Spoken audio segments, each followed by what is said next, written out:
Class 12th mathematics जो exercise हम कर रहे थे 3.3 का ये पार्ट 3 है।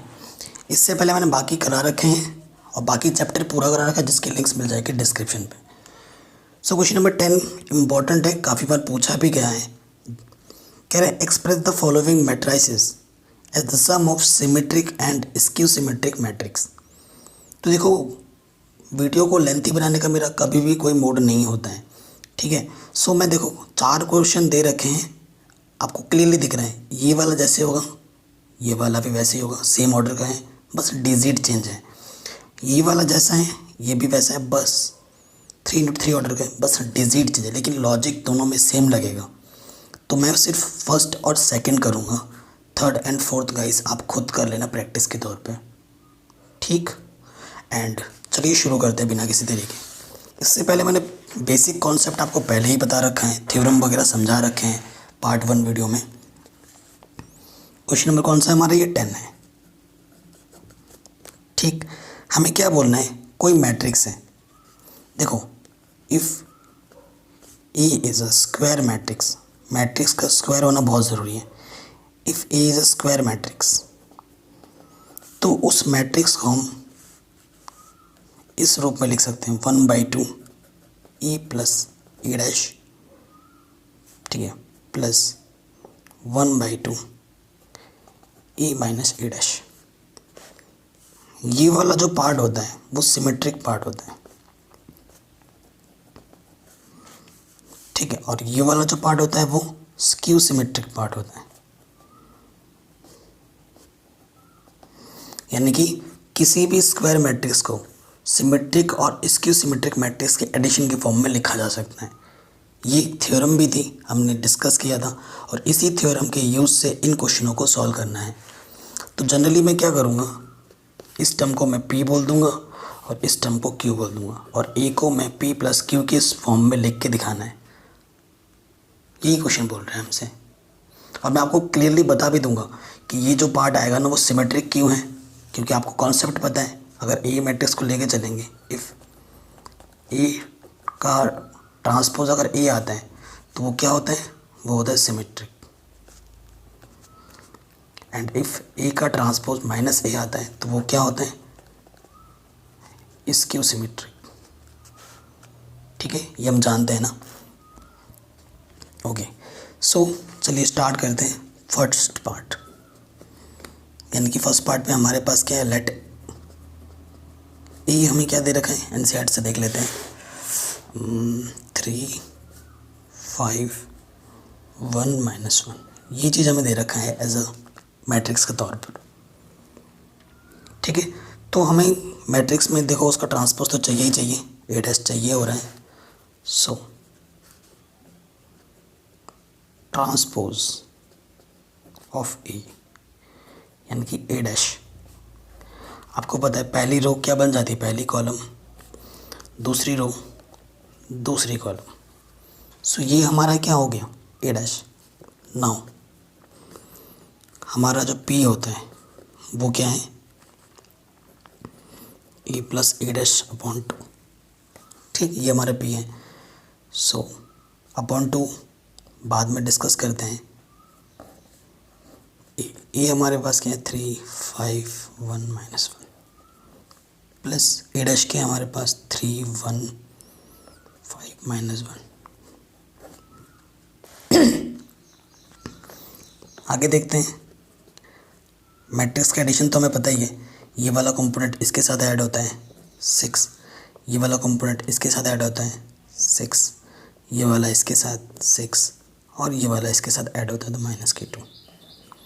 2 से सब में डिवाइड भी करना है, 3 3 3 -1 डिवाइड कर दिया। अब देखो ये हमारा p है, ये हमारा क्या है? p है। इस वाला ये जो पार्ट होता है वो हमारा क्या होता है? सिमेट्रिक पार्ट होता है। सिंस अगर p का ट्रांसपोज करते हैं, पहला रो क्या बन जाएगा? पहला कॉलम, दूसरा रो क्या बन जाएगा? दूसरा कॉलम। तो जब मैंने ट्रांसपोज भी किया तो वो किसके इक्वल है? p के इक्वल। तो यानी कि ये कौन सा पार्ट है?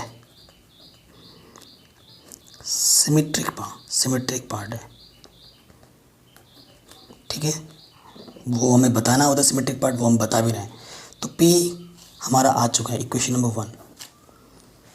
अब हमें Q निकालना है। नाउ Q हमारा क्या होता है 1/2 A माइनस A डैश। ठीक, 1/2 ए हमारा क्या है 3 5 1 माइनस Q1। ए डैश क्या है 3 1 5 माइनस Q1। जैसे ही एडिशन करते हैं वैसे ही हमें सब्ट्रैक्शन करना है। इसमें से इसको माइनस करना है 0, 5 में से 1 माइनस करना है 4, 1 में से 5 माइनस करना है माइनस के 4, माइनस के 1 प्लस के 1 क्या जाएगा 0। अब क्या करना है 2 से डिवाइड करना है, तो 0 2 माइनस के 2 0। ठीक है, ये हमारा क्यू है। देखो नाउ क्यू का ट्रांसपोज ले लो। पहला रो क्या बन जाएगा पहला कॉलम, दूसरा रो क्या बन जाएगा दूसरा कॉलम। अगर मैं यहाँ से माइनस कॉमन ले लेता हूँ तो ये 0 प्लस के 2 माइनस के 2 0, तो ये माइनस की ये है ना क्यू हमारा, इसी के इक्वल आया है।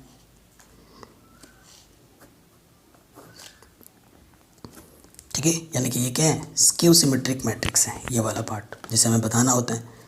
हमारा थ्योरम क्या कहता है, किसी भी स्क्वायर मैट्रिक्स को सिमेट्रिक मैट्रिक्स और स्क्यू सिमेट्रिक मैट्रिक्स के एडिशन के फॉर्म में लिख सकते हैं। पहला वाला पार्ट सिमेट्रिक मैट्रिक्स था, दूसरा वाला पार्ट क्या है स्क्यू सिमेट्रिक। अब हमें क्या करना है, जस्ट पी एंड क्यू को ऐड कर देना है अकॉर्डिंग टू क्वेश्चन।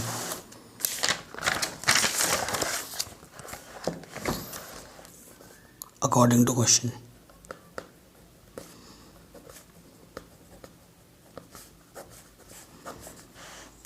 ठीक है, ये क्या होता है 1/2 A plus A dash 1/2 A minus A dash that is P plus Q. तो यहाँ लिख देंगे फ्रॉम फर्स्ट एंड सेकंड, यानी कि वैल्यू पुटअप करेंगे हम। तो पी की वैल्यू हमारे पास क्या आया था 3 3 3 माइनस Q1। ठीक, और क्यू की वैल्यू हमारे पास क्या आई थी 0 2 माइनस की 2 0, यही आई थी।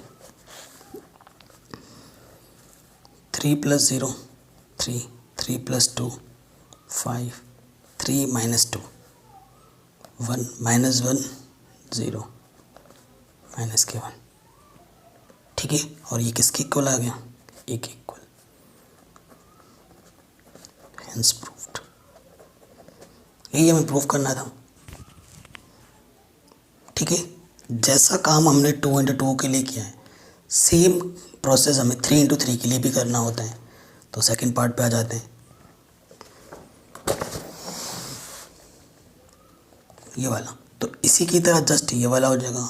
मैंने बोला था ये कर दूंगा तो आप ये खुद कर सकते हैं, और मैं ये कर दे रहा हूँ तो ये खुद आप कर सकते हैं, बिल्कुल सेम। ठीक है ना, तो ले लेते हैं हम हमारे पास सेकंड वाले में लेट ई।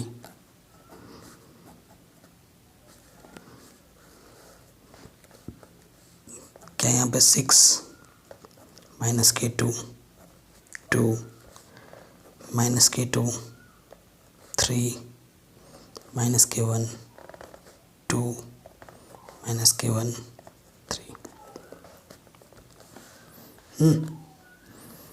ए डैश निकालते हैं ट्रांसपोज ऑफ ए। तो पहला रो क्या बन जाएगा पहला कॉलम, दूसरा रो दूसरा कॉलम, तीसरा रो तीसरा कॉलम। ठीक है, नाउ पी क्या होता है 1/2 ए प्लस ए डैश, ये होता है। ए क्या है हमारे पास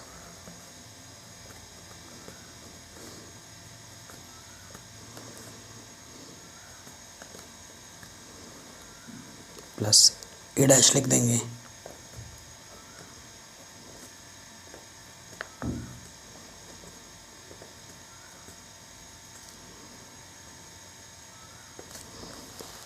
ठीक, 1/2। करस्पॉन्डिंग एलिमेंट के साथ ऐड होता है, 6 6 12 हो जाएगा। ठीक, इसमें कोई दिक्कत नहीं होगी। -2 -2 -के 4 हो जाएगा, 2 2 4 हो जाएगा। ऐसे ही -2 -2 के 4 हो जाएगा, ये 6 हो जाएगा, ये -2 हो जाएगा, 2 2 4 हो जाएगा, ये -2 हो जाएगा, ये 6 हो जाएगा। अब आप हर एक एलिमेंट को किससे डिवाइड करना है, 2 से।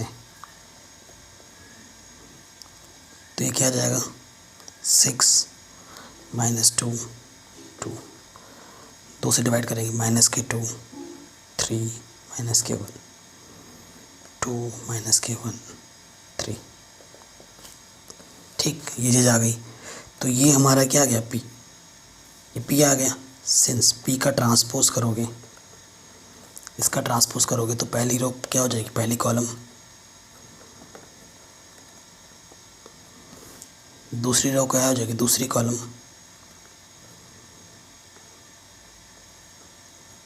तीसरी रो क्या हो जाएगी, तीसरी कॉलम।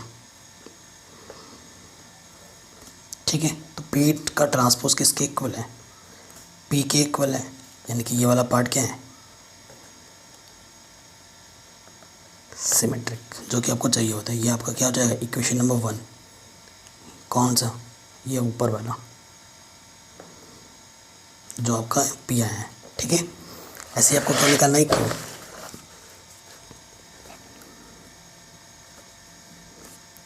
Q क्या होता है, 1/2 A - A dash,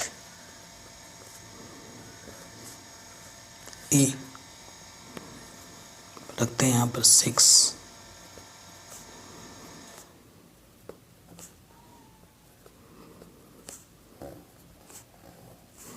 A dash क्या है हमारे पास, 6 -2 2 -2 3 -1 2 -1 3। बस कैलकुलेशन केयरफुली करो, आपको और कोई दिक्कत नहीं होगी। ठीक है, अब माइनस करना है, देखो सेम यहाँ पे जो है, यहाँ पे भी वही है। तो सेम मैट्रिक्स में सेम मैट्रिक्स माइनस होगा तो सीधा सीधा क्या आ जाएगा आपका,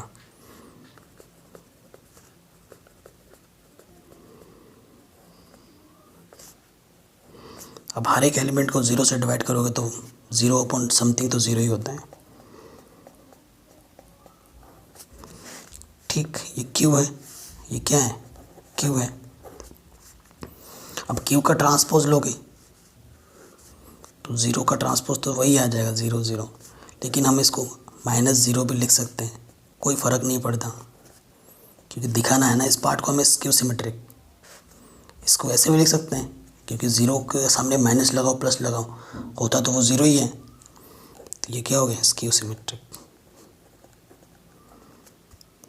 ठीक, देयरफॉर अकॉर्डिंग टू क्वेश्चन, ए को कैसे लिखा जाता है, 1/2 A + A dash 1/2 A - A dash, यानी कि ए क्या होता है, P + Q के equal. From first and second P और Q की वैल्यू रख दो। ठीक है, P क्या आया था हमारा, A के इक्वल ही आया था एक्चुअली। P की वैल्यू रख देंगे हम यहाँ पर, कितना आया था P की वैल्यू, 6 -2 2 -2 3 -1 2 -3 3, और ये वाला Q क्या आया था, 0। किसी मैट्रिक्स में 0 मैट्रिक्स ऐड करते हो तो वही मैट्रिक्स आ जाते हैं। सिंस A + 0 मैट्रिक्स किसके इक्वल होता है, A मैट्रिक्स के इक्वल, तो यहाँ पर वही आ जाएगा।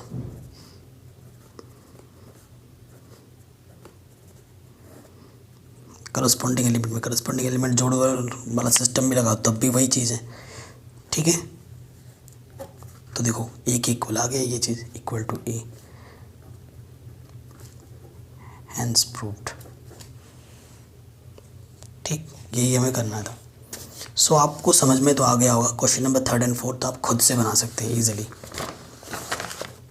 चलिए नेक्स्ट पार्ट पे आते हैं। हमें क्वेश्चन नंबर 11 एंड 12th में करेक्ट ऑप्शन छांटने हैं। बहुत ही ज़बरदस्त क्वेश्चन है, 1 मार्क्स में पूछा जा सकते हैं एग्जाम में।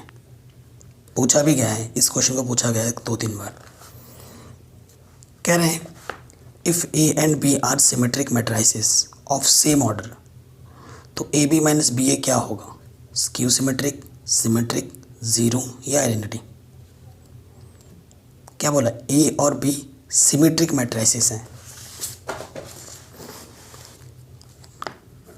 Since A and B are symmetric matrix, है ना। सिमेट्रिक मैट्रिसेस यानी कि ए का ट्रांसपोज भी ए के इक्वल है एंड बी का ट्रांसपोज भी बी के इक्वल है। क्वेश्चन में जो चीज़ें आ रही हैं वो सिमेट्रिक के लिए बात कर रहे हैं एंड हमें ऑप्शन में भी सिमेट्रिक स्क्यू सिमेट्रिक दिख रहा है। तो हमें जो दे रखा है, हमें क्या निकालना है? ए बी माइनस के बी है, ये कौन सी मैट्रिक्स है उसको जानने का सीधा तरीका है इसका ट्रांसपोज ले लो। आपको पता है ए बी, तो ये क्या हो जाएगा? ए बी का ट्रांसपोज बी ए का ट्रांसपोज, क्योंकि आपको पता है ना रूल, ए माइनस बी का ट्रांसपोज क्या होता है? A transpose minus B transpose, यही रूल होता है। अब इस रूल को हम फॉलो करेंगे एंड हम ये भी जानते हैं ए बी का ट्रांसपोज क्या होता है? बी डैश ए डैश, तो यहाँ पर लगा देंगे बी डैश ए डैश, यहाँ हो जाएगा ए डैश बी डैश। और आपको पता है ए डैश की जगह आप क्या रख सकते हो? ए और बी डैश की जगह पर बी। तो देखो हम यहाँ से नेगेटिव अगर कॉमन ले लें तो ए बी माइनस के बी हो जाएगा। ठीक है, अगर इसे आप कोई मैट्रिक्स का नाम देते हो, इस वाले पार्ट को सपोज करो मैंने पी बोल दिया और ये पी का डैश क्या आ गया? माइनस पी के इक्वल आ गया। तो ये कैसा मैट्रिक है? Skew symmetric matrix. ये कैसा मैट्रिक्स है? Skew symmetric matrix. सो जो ऑप्शन नंबर ए होगा वो बिल्कुल सही हो जाएगा। आराम से हो गया ये क्वेश्चन भी इजीली। ठीक है, चलिए नेक्स्ट क्वेश्चन पे आते हैं।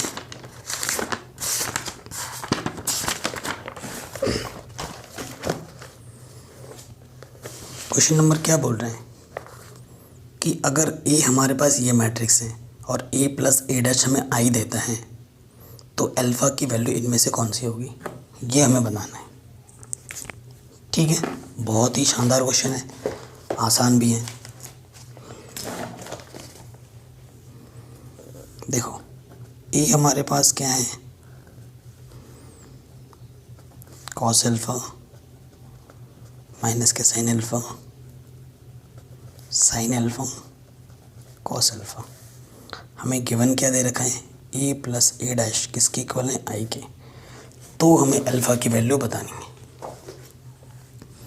ठीक है, यहाँ ए रखते हैं कॉस अल्फ़ा माइनस के साइन अल्फ़ा प्लस इसका ट्रांसपोज, पहला रो क्या हो जाता है? पहला कॉलम, एंड दूसरा रो क्या हो जाता है? दूसरा कॉलम।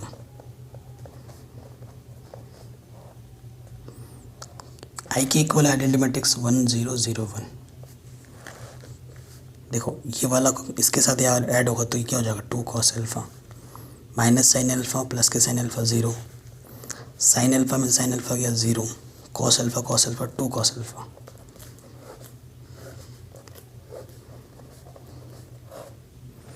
दो मैट्रिक्स की इक्वलिटी है तो करस्पॉन्डिंग एलिमेंट आपस में क्या होंगे? इक्वल होंगे। दो मैट्रिक्स की इक्वलिटी वाला कॉन्सेप्ट यूज़ करेंगे हम here. 2 cos alpha is equals to 1, so cos alpha is equals to 1/2। 1/2 की वैल्यू cos के फॉर्म में ढूंढो। सो किसकी वैल्यू होती है? cos 60 की। cos 60 बोले तो π/3। सो अल्फ़ा की वैल्यू क्या जाएगी? π/3 इज़ योर करेक्ट आंसर। ठीक है, सो ऑप्शन नंबर बी हमारा क्या हो जाएगा? बिल्कुल सही।